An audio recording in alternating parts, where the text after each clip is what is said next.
ذكريات، ولنا حديث عن الأمنيات، ونعيش لقاء مع أجمل اللحظات. شبكة الإذاعات العربية من القاهرة تقدم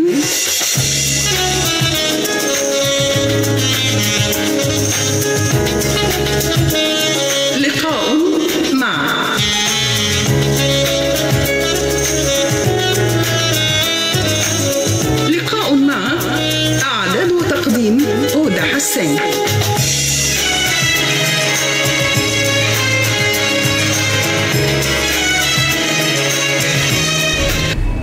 أهلا بكم وبودكاست جديد ودردش مع هدى. يسعدنا النهاردة من معهد الموسيقى العربية أن يكون ضيفي الأستاذ محمود عرفات مدير معهد الموسيقى العربية، والحقيقة لقاء النهاردة بمناسبة مرور 34 سنة على رحيل موسيقار الأجيال محمد عبد الوهاب. أهلا بك أستاذ محمود. أهلا وسهلا بحضرتك والسادة المستمعين الأعزاء. أستاذ محمود، قبل بقى ما ندخل في متحف محمد عبد الوهاب اللي احنا جايين النهارده نتكلم بخصوصه وتفاصيله، عايزاك تديني بس لمحة سريعة كده عن معهد الموسيقى العربية كمعهد يعني. في البداية معهد الموسيقى العربية يعتبر أقدم مبنى في مصر وفي الشرق الأوسط لتعليم الموسيقى العربية. معهد الموسيقى العربية تم وضع حجر الأساس له سنة 1914، وتم افتتاحه رسميا في وجود الملك فؤاد الأول سنة 1923. معهد الموسيقى العربية كان سمي عدة أسماء بمفهوم المعهد الملكي للموسيقى العربية، إلى أن أصبح المعهد معهد الموسيقى العربية. معهد الموسيقى العربية طبعا خرج أجيال وأجيال من عمالقة الموسيقى العربية اللي أسروا الفن المصري بفنهم، على رأسهم موسيقار الأجيال طبعا محمد عبد الوهاب. المعهد فضل يقدم رسالته إلى أن انتقلت الدراسة لأكاديمية الفنون في الهرم، فبالتالي تبعية المعهد بقرار رئيس الوزراء دكتور عاطف صدقي بانتقال تبعية معهد الموسيقى العربية لوزارة الثقافة، وبالتالي دار الأوبرا المصرية.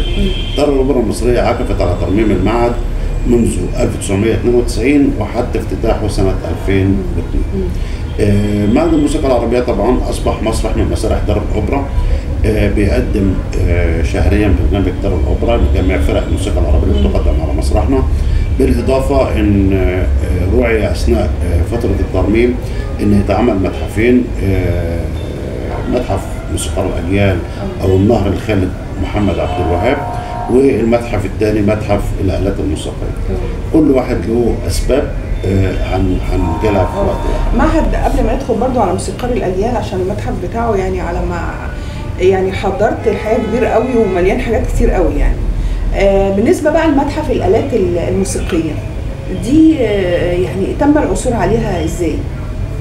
في البداية ان حضرتك في المكان اللي احنا متواجدين فيه اللي حضرتك بتسجلي معايا فيه دلوقتي حاليا شهد اول مؤتمر للموسيقى العربية سنة 1932. الدول اللي كانت مشاركة معنا في المؤتمر كل دولة أهدت المعهد آلة من آلاتها التراثية، وبالتالي تم عمل في الوقت ده متحف اتعمل بصورة بدائية، يعني بيحطوا الآلات في قلب الفصول بتاعة الطلبة. يعني الآلات دي إهداء من الدول؟ فيها إهداء من دول كتير طبعا. اصله انا على ما قريت يعني انه تم العثور عليها اثناء بناء المعهد. لا، هي مش تم، هي اوريدي كانت موجوده داخل الفصول، هي ما كانش اتعمل لها متحف. أيوة. لكن معروضه جوه الفصول بتاعه الطلبه. دار الاوبرا عملت ترميم للالات دي، وبالاضافه بقى بدات يعني طورت المتحف، واصبح المتحف المنطق الوحيد اللي في الشرق الاوسط ان حضرتك تقدري بالضغط على زرار ان انت تسمعي صوت الاله اللي معروض يعني. فهتلاقي عندنا الات معظمها يعني عندنا آلة البلالايكا الروسي، عندنا الأودو الياباني، عندنا الفيولين الإيطالي، عندنا الأعواد التركية، عندنا الأوانين برضو آلة القانون السوري والتركي واللبناني. عندنا مجموعة كبيرة من الأعواد المختلفة في الشكل، بتختلف في شكل الأصعب بتاعته أو طول الرقبة وعدد الأوتار. ففي حاجات كتير قوي يعني المتحف غني أول حفلة بقى يعني حد وقف على المسرح بتاع معهد الموسيقى العربية المتحف هنا طبعا حضرتك المعهد تم افتتاحه سنة 1923. اتعملت حفلة حضرها الملك فؤاد وغنى فيها محمد عبد الوهاب. طبعا العبقرية اللي اجتمعت ما بين عبد الوهاب واحمد شوقي اغنية الليل لما خلي. طبعا الليل لما خلي كانت نظم احمد شوقي وكانت غناء عبد الوهاب، فدي غناها كان اول حد واقف على خشبة المسرح. امال الصبا والجمال دي ايه؟ لا هنا ده اول اغنيه اتغنى هنا في الافتتاح. دي كانت الليل لما خلي، ودي ثابته ومسكوته. طيب لما بيجي بقى الملك فؤاد يزور المعهد، ايه الطقوس اللي بتحصل؟ هو اللي وصل لينا طبعا احنا ما كناش عايشين الحقبه الزمنيه دي، لكن اللي وصل لنا ان هو ان الملك كان اول اهتمام كبير بالمكان هنا، لان هم الحكومه المصريه امر الحكومه المصريه باهداء المعهد قطعه الارض اللي احنا متواجدين عليها، ودي كانت مساحتها تقريبا 1200 متر مربع. قطعه الارض دي واللي اشرف على بناء المكان هنا المشرف على بناء السرايات الملكيه مسيو فيروتشي. يعني ده بيدل ان كان الملك فؤاد بيهتم اهتمام كبير بالمعهد وباللي هيقدمه.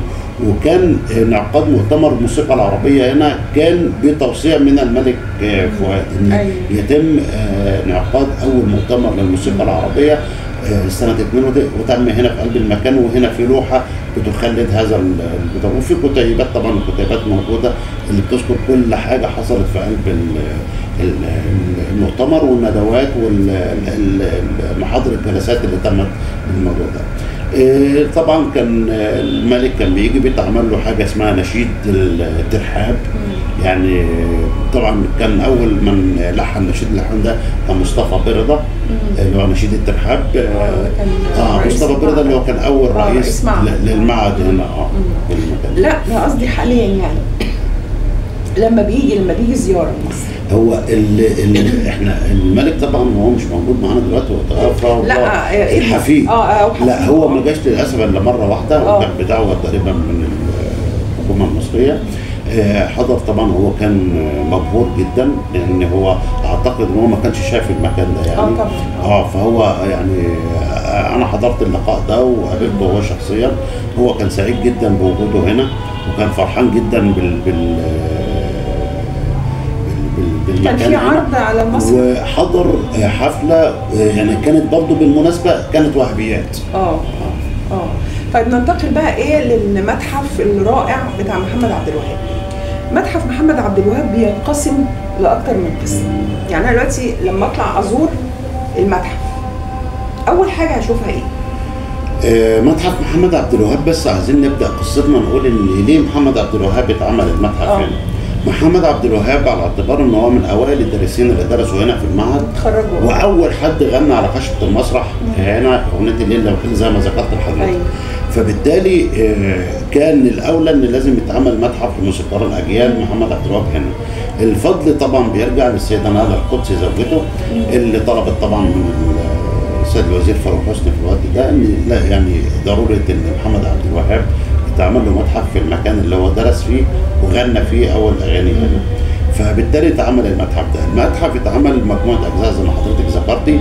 بنبدا بقاعه الذكريات، ودي بتشمل نشأته وطفولته وشبابه وعلاقته بالحي اللي اتولد فيه وشغله لما كان مدرس للموسيقى في مدرسه السلاحدار الابتدائيه. وعلى فكره برضه لازم نقوله ان كان من ضمن اللي بيدرسوا تحت ايده في مدرسه السلاحدار كان الاديب احسان عبد القدوس، وهنلاقي صوره فوق موجوده في المتحف كده وعليه علامه ان الطفل اللي موجود ده هو الاديب احسان عبد القدوس.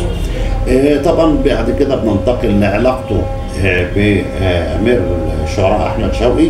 وعايزين نقول ان طبعا امير الشعراء احمد شوقي تبناه واثقله فنيا، وهو اللي ارسله فرنسا عشان يتعلم المقامات الموسيقيه هناك في الوقت ده. بعد كده بننتقل لحاجة مهمة جدا أو حدث مهم جدا في تاريخ الموسيقى المصرية والعربية، إن محمد عبد الوهاب حصل على الأسطوانة البلاتينية على أغنية الليل لما خلي في توزيع مليون اسطوانه، كان المطرب او الفنان المصري والعربي الوحيد اللي كان حصل عليه. طبعا الاجيال الموجوده حاليا دلوقتي ما تتذكرش الموضوع ده، لكن هم كله بيعرفوا ان مدحت صالح اول حد حصل عليها في مصر هنا في الاغنيه بتاعت انا عايز اعيش في كوكب تاني. بعد عبد الوهاب. لكن محمد عبد الوهاب كان سابق، كان سابق يعني توزيع مليون اسطوانه. طبعا في الوقت ده ما كانش فيه بقى سوشيال ميديا ولا كان فيه فضائيات ولا كان فيه الكلام ده، فكون ان حضرتك يتوزع مليون اسطوانه على الاغنيه دي في الوقت ده كانت حاجه يعني تعتبر من الانجاز. بعد كده بينتقل الجزء الخاص بالاذاعه المصريه وعلاقه عبد الوهاب بالاذاعه المصريه، ودي كانت علاقه كبيره جدا. وموجود جوه المتحف العقود اللي ابرمها محمد عبد الوهاب مع الاذاعه المصريه في بعض الالحان الخاصه به، بالاضافه الى الميكروفون اللي غنى فيه اعزب الالحان، وده كان بروتوكول ما بين الاوبرا ما بين الاذاعه، ان الاذاعه اهدت لدار الاوبرا الميكروفون اللي كان بيغني. بس هو بيقولوا ان هو احتفظ بالميكروفون ده طول حياته، بالظبط كده. في كل حفلاته. وده كان موجود عندنا كمان. بعد كده هننتقل للجزء الخاص بالسينما وعلاقه محمد عبد الوهاب بالسينما. محمد عبد الوهاب طبعا عمل 7 أفلام بطوله موجودين هناك، افيشات الافلام بتاعته كلها موجوده. بعد كده بننتقل لمرحله التكريمات اللي طبعا محمد عبد الوهاب من الفنانين المصريين والعرب اللي حصلوا على العديد من الاوسمه والنعيشين من الملوك العرب. هنلاقي في الوسام الليبي والسوري والعماني واللبناني، الى ان وصلنا لتكريمه من الراديو العربي الامريكي بلوس انجلوس واهدائه للدرع الخاص بالراديو العربي الامريكي، بالاضافه لعصا القيامه. طبعا في مقدمه المتحف اول ما بندخل لازم نلاقي العود الخاص بمحمد عبد الوهاب، والعود ده طبعا يعني حاجه كده يعني لك ان تتخيل ان محمد عبد الوهاب كاتب عليه بخط ايده بسم الله الرحمن الرحيم وبه نستعين محمد عبد الوهاب، ده في قلب البتاع كده. وجنبيه عصا القياده اللي قاد بها الموسيقات العسكريه في توزيع النشيد المصري. بعد كده بنوصل لمرحله تكريم الدوله المصريه متمثله في الرئيس عبد الناصر والرئيس السادات والرئيس مبارك، تكريم دار الاوبرا المصريه، ثم الجنازه العسكريه المهيبه اللي اتعملت يوم 4 مايو سنه 91 لوداع الموسيقار. في كمان حاجه في المعهد برضو حابه ان حضرتك تلقي الضوء عليها، يعني ترسيخ ذكرى وفاته فوق في المتحف. الساعه اللي متثبت عليها هو مات الساعه كام، النتيجه اللي متثبت عليها يوم ايه بالظبط كده. هو برضو تكمله لبقيه الاقسام اللي خاصه بالمتحف، مهندس الديكور اخذنا داخل بيت عبد الوهاب، فجبنا قطع من بيت عبد الوهاب عباره عن الدولاب الخاص بيه وبعض الملابس الخاصه بيه، بما فيهم البدله السموكن اللي مثل فيها فيلم الورده البيضاء، البدله العسكريه اللي قاد بها الموسيقات العسكريه. وبعدين احنا كنا بنقول ان محمد عبد الوهاب كان لواء والبدله برتبه العميد، ودي كان لها قصه طريفه جدا. ان في الوقت ده ان قائد الموسيقات العسكريه بعت رساله للرئيس السادات قال له ان الموسيقات العسكريه ملهاش غير لواء واحد بس، فازاي محمد عبد الوهاب؟ فطبعا السادات بما له من حنكه وذكاء قال لهم خلاص يلبس العميد ونطلعه لواء فخر. بالتالي بقى بننتقل لمجموعه من الاوسمه برضو والهدايا من الملوك العرب، عباره عن خناجر وسيوف من الملوك ورؤساء العرب، ومسجد قبه الصخره اللي اهداه له الرئيس ياسر عرفات. بندخل بقى على غرفه مكتبه فيها كرسي الهزاز اللي كان بيقعد عليه والبيانو الخاص بيه ومكتبه وبعض الحاجات بتاع. مهندس الديكور كان بيبعت لنا رساله مهمه جدا، عمل علاقه كده من 4 كلمات. عايزين هو كان عايز يقول لنا كده مفاد الرساله، يعني هنا توقف زمن الابداع. الساعه والنتيجه يعني النتيجه اللي على الحائط اللي توفى فيه يوم 3 مايو سنه 91 الساعه 12 ل 5 مساء، الكرسي الهزاز والعود اللي كان قاعد عليه. فهو كان بيربط الثلاثه ببعض كده برساله. انا بقول لحضرتك هنا عايز يقول لنا ان هنا توقف زمن الابداع. كمان الباركيه اللي كان في الاوضه اللي كان بيقعد عليها عبد الوهاب. بالظبط كده. انا بقول لحضرتك ان هو مهندس الديكور، هو بالمناسبه موجود حاليا دلوقتي، وانا شخصيا بعتز وبشرف ان احنا اصدقاء. مهندس حمد ستوحي هو جاب قطعه من بيت عبد الوهاب بما فيهم قطعه الباركيه الخاصه بغرفه والسرير بقى اللي كان بينام عليه لا، ما هو طبعا ما كانش بقى، يعني كنا عايزين مساحه اكبر كده عشان نعمل مساحه، لكن احنا اكتفينا بالادوات الشخصيه الخاصه بيه جدا اللي كان بيعتز بيها جدا. بعض الملابس اللي كان والكرافتات اللي كان بيحبها جدا، الحاجات اللي هي كانت مهمه بالنسبه لنا يعني.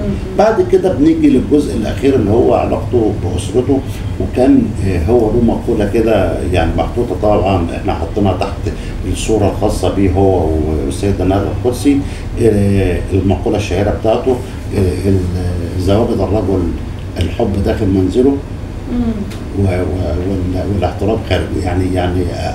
يعني بيقول ان هو في الرساله دي اجمل ما يسعد الرجل ان يجد الحب داخل منزله والاحترام خارج منزله. طيب لو دلوقتي هتكلم بقى عن الزيارات والزائرين. تمام. يعني اكتر جنسيه طبعا بعد المصريين يعني بتحرص على زياره متحف عبد الوهاب.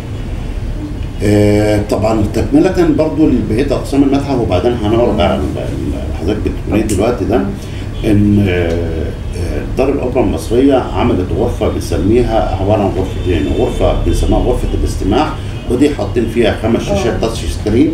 اي زائر يقدر يدخل مع نفسه بالهيدفون، يقدر يدخل برنامج سوفت وير مدته 72 ساعه، يقدر يشوف فيه مشوار عبد الوهاب كله، الحانه، ألبوم الذكريات بتاعته، حتى مجرد الخواطر اللي كان بيقعد يدندن بيها موجوده، كل ده موجود على الكمبيوتر. بالاضافه يقدر الزائر يسمعها. بنقدر بنقدر نتيح له الفرصه دي لو هو حابب. بالاضافه لغرفه السينما، غرفه السينما دي بنعرض فيها 7 افلام الخاصين بيه وكده. نيجي بقى للزيارات في الحقيقه يعني بيجي لنا زيارات يعني من الفترة الأخيرة دي بقى في إقبال كبيرة على زيارة المعهد. معظم الجنسيات اللي بتيجي هنا، معظم الجنسيات العربية اللي بتيجي للمتحف يعني معظمهم من المغرب ومن العراق ومن الدول الخليج عموما، يعني بقى يجوا قاصدين المعهد الموسيقى العربية وقاصدين متحف محمد عبد الوهاب. بالاضافه بقى لما بينتقلوا يعرفوا ان في متحف الآلات الموسيقيه، ده بيبقى بالنسبه لهم ده الابهار بحد ذاته يعني. بالاضافه ان الحفلات احنا كدار اوبرا بنيجي برضه في الذكرى، بمناسبه ان احنا دلوقتي حاليا في ذكرى رحيل محمد عبد الوهاب.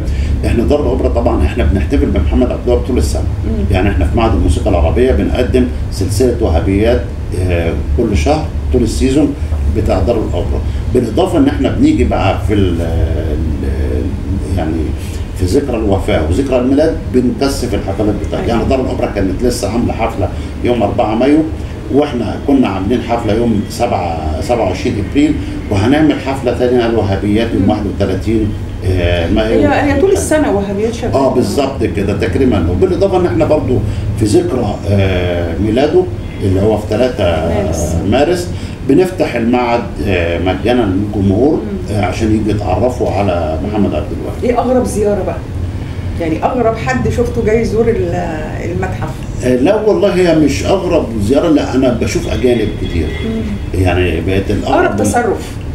لا يعني في ناس الابهار اللي بيطلع على الناس، يعني الابهار ده انا بشوفه على عيون الناس كلها اللي بتيجي، اللي هي بتشوف المعهد لاول مره بتقول ازاي المكان ده موجود في مصر يعني. يعني ده انا بشوف الانطباعات على وجوه الزيارات لما بتيجي، خصوصا الاجانب والعرب. طبعا احنا بنبقى كلنا فخر ان احنا موجودين في مكان. الحفلات كمان بنلاحظ ان الحفلات بيحضرها عرب كتير. مش بس كده، لا ده في الفتره الاخيره برضو انا لاحظت شخصيا مجموعه كبيره من الاجانب. والحقيقه برضو بدا في اهتمام كبير قوي. شركات السياحه بقت تعمل زيارات كبيره، يعني بقت تعرض. احنا دلوقتي محطوطين على الخريطه السياحيه ان احنا علم من العالم. بالظبط كده. فبيجي لنا زيارات كتير من شركات السياحه، بالاضافه للعرب المقيمين واللي بيجوا على البرنامج. يعني انا اعرف ان في ناس كتير بتيجي بتحجز وهي لسه في بلدها، بتحجز الحفلات وبتيجي من شتى الدول العربيه. لا كمان حضرتك بصراحه يعني بتسهل دخول كتير منهم، يعني احيانا التذاكر بتبقى خلصت وبيبقوا واقفين بره مش لاقيين تذاكر، او اخدوا تذاكر بس مش لاقيين اماكن. هو واجبنا شفت حضرتك صراحه اكتر من مره بتسهل يعني حضورهم. بنتصرف على اساس ان دول بيبقى ما عندهمش فرصه ثانيه. احنا ممكن المصريين عندهم فرصه مره واثنين وثلاثه انه يحضر الحفلات، لكن اللي بيبقى جاي من سفر ده بيبقى وجاي متشوق انه عايز يعرف ضيوف عايز يعرف تراثنا وتاريخنا وكده. فطبعا احنا ما ينفعش ان احنا نقصر معاه، فبالتالي بيكون في اتجاه معين ان احنا نقدر الناس تدخل الابهار بتاع زائرين متحف محمد عبد الوهاب بتشوفوا في ايه؟ يعني ايه اكتر حاجه بتبهر الزائر في المتحف؟ اولا الجزء الخاص بالنشأة، والجزء الخاص بالتكريم والأوسمة، لأن الأوسمة قيمة كبيرة طبعاً جدا.